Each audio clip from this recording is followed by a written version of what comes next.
Sama kami. Atribusinya pendukung Roy Suryo. Oke, jadi dapat gimana nih? Pokoknya pengamat ijazah palsu. Takut terseret Roy Suryo, ahli ini ogah disebut pendukung, selamatkan diri dari kasus ijazah Jokowi. Takut ikut dijebloskan. Pimpinan kadrun mulai cuci tangan. Jadi begini, kita harus pahami ya, ini adalah proses pidana. Nah, proses pidana tersebut, sebuah proses itu bisa ditindaklanjuti kalau dia cukup bukti. Karena itu, sepanjang buktinya cukup, maka bisa ditingkatkan dalam proses penyidikan. Dan nanti kemudian akan ditetapkan siapa yang menjadi tersangkanya.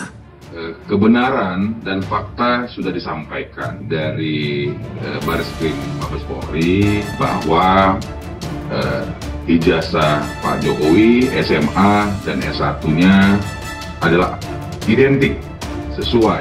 Tinggal sekarang tentu Bapak sendiri menyampaikan pengaduan di Polda Metro Jaya terkait dengan dugaan fitnah dan pencemaran nama baik dan juga rekayasa digital seperti itu. Dan sekarang adalah tinggal kita tunggu nih. Kami tidak hanya berhenti di sini, karena kami akan menyampaikan ini ke level yang lebih tinggi lagi, yaitu di level internasional.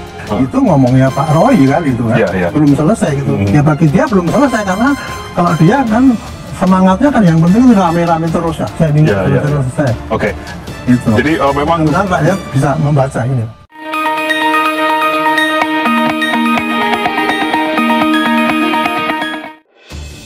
Kisruh soal ijazah Presiden ke-7 Joko Widodo kembali menjadi sorotan tajam publik.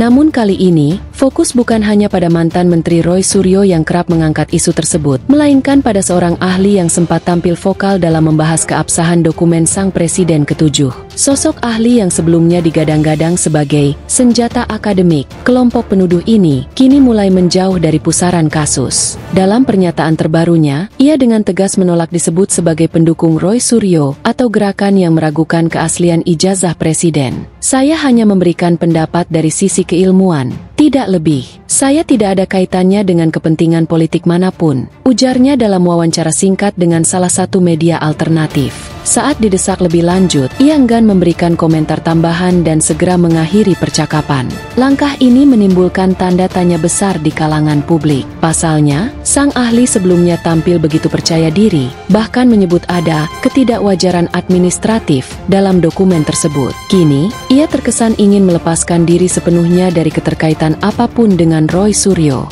Spekulasi pun berkembang cepat di media sosial. Banyak yang menduga sang ahli mulai khawatir akan dampak hukum dari pernyataan-pernyataannya. Pasalnya, beberapa laporan menyebutkan bahwa pihak-pihak yang menyebarkan tuduhan tanpa bukti sahih bisa terancam pidana pencemaran nama baik atau penyebaran hoaks. Dulu paling lantang, sekarang mendadak jadi netral. Apa karena mulai merasa panas? Tulis seorang pengguna X, dulu Twitter, dengan nada menyindir. Beberapa netizen lain bahkan menyebut, sang ahli tengah menyelamatkan diri agar tidak ikut dijebloskan bersama Roy Suryo, yang kabarnya tengah diselidiki lebih lanjut terkait motif dan bukti atas tuduhannya. Tak hanya sang ahli, beberapa tokoh publik yang selama ini dikenal sebagai oposisi keras pemerintahan Jokowi pun mulai terlihat meredam suara. Mereka yang sebelumnya gencar menyuarakan keraguan atas keabsahan ijazah, kini mendadak bungkam atau memberikan pernyataan abu-abu. Fenomena ini memicu asumsi bahwa ada gelombang cuci tangan massal di kalangan elit yang dulu menjadi garda terdepan dalam narasi ini. Beberapa warganet menyindir bahwa para pimpinan kelompok yang kerap dicap kadrun tengah berusaha menyelamatkan nama mereka sendiri. Pas ada panggung, mereka rebutan mic. Pas masalah jadi serius, semua pura-pura nggak kenal Roy. Tulis netizen lain dalam unggahan viral. Pengamat politik dari Universitas Dharma Rakyat, Aditya S., menilai langkah para tokoh ini sebagai strategi bertahan. Ketika mereka menyadari bahwa isu ini tidak punya dasar hukum yang kuat dan hanya mengandalkan asumsi serta narasi liar, mereka mulai tarik rem tangan. Mereka tak ingin jadi tumbal politik, katanya. Aditya juga menambahkan bahwa kasus ini menjadi pelajaran penting soal tanggung jawab atas ucapan publik. Kebebasan berbicara bukan berarti bebas memfitnah. Bila terbukti keliru, konsekuensinya bisa panjang, bahkan hukum bisa menjerat. Kini publik menunggu bagaimana kelanjutan langkah Roy Suryo. Apakah ia akan terus melaju sendirian mengusung isu ini, atau memilih mundur perlahan seperti rekan-rekannya? Terkait hal ini, pernyataan tegas dari Bareskrim Polri yang menyatakan bahwa ijazah Presiden Joko Widodo asli, sah, dan terverifikasi oleh lembaga resmi telah menjadi game over bagi pihak-pihak yang selama ini menyuarakan tuduhan ijazah palsu. Drama yang berbulan-bulan digoreng dengan narasi liar, akhirnya runtuh hanya dengan satu kalimat resmi dari aparat penegak hukum. Namun efeknya luar biasa. Satu persatu tokoh yang dulu vokal, kini mulai menghilang dari peredaran. Bahkan ada yang pura-pura tak tahu menahu. Yang paling disorot adalah Roy Suryo, mantan Menteri Pemuda dan Olahraga yang kini lebih aktif sebagai komentator politik di media sosial. Ia selama ini tampil paling depan membawa narasi seputar keaslian ijazah Jokowi. Namun kini, ia seperti kapten kapal yang mulai tenggelam, ditinggalkan oleh seluruh awaknya. Salah satu figur yang ikut terkena sorotan adalah Refli Harun, seorang ahli hukum tata negara yang selama ini kerap muncul bersama Roy Suryo dalam berbagai diskusi yang mempertanyakan legalitas dokumen pendidikan presiden. Namun setelah Bareskrim membuat pernyataan resmi, Refli sontak mengelak dan menolak dikaitkan dengan gerbong Roy Suryo. Kok atribusinya pendukung Roy Suryo? Kurang kerjaan, katanya sambil tertawa ringan, seolah-olah tak pernah ikut memperkuat narasi tersebut. Ia mengklaim dirinya hanya sebagai pengamat independen, bukan bagian dari barisan yang memfitnah presiden. Tapi publik tidak lupa, jejak digital Refli Harun penuh dengan komentar-komentar yang selaras dengan narasi Roy Suryo.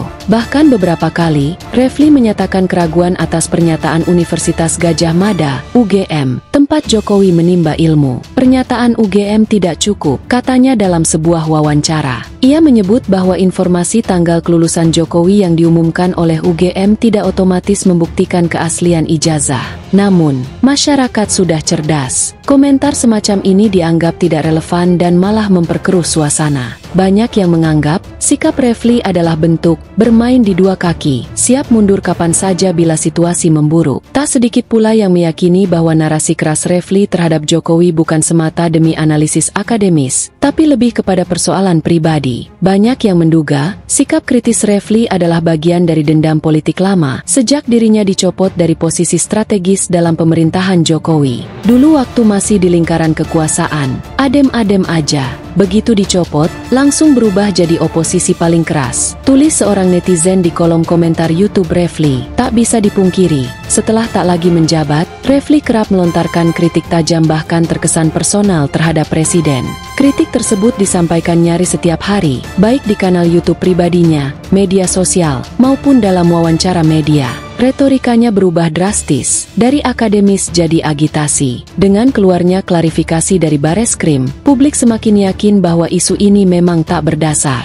Banyak warganet menyatakan bahwa rakyat Indonesia sudah jauh lebih bijak dan tidak mudah termakan isu murahan. Dulu bisa membohongi rakyat pakai label pengamat. Sekarang, rakyat sudah ngerti mana kritik, mana kebencian, kata seorang aktivis muda, Lutfi A, dalam wawancara podcast pekan ini. Media sosial juga dipenuhi komentar yang meminta pemerintah tegas terhadap penyebar hoaks dan pencemaran nama baik terhadap presiden. Kalau hoaks sebesar ini dibiarkan, nanti orang makin berani bikin fitnah.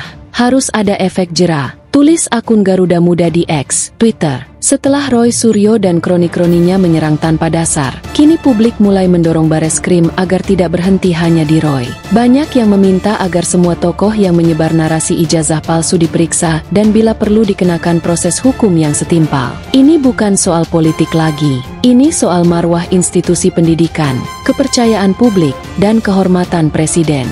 Jangan dibiarkan, ujar pengamat hukum pidana, Dr. Ferdiansyah R, kepada media.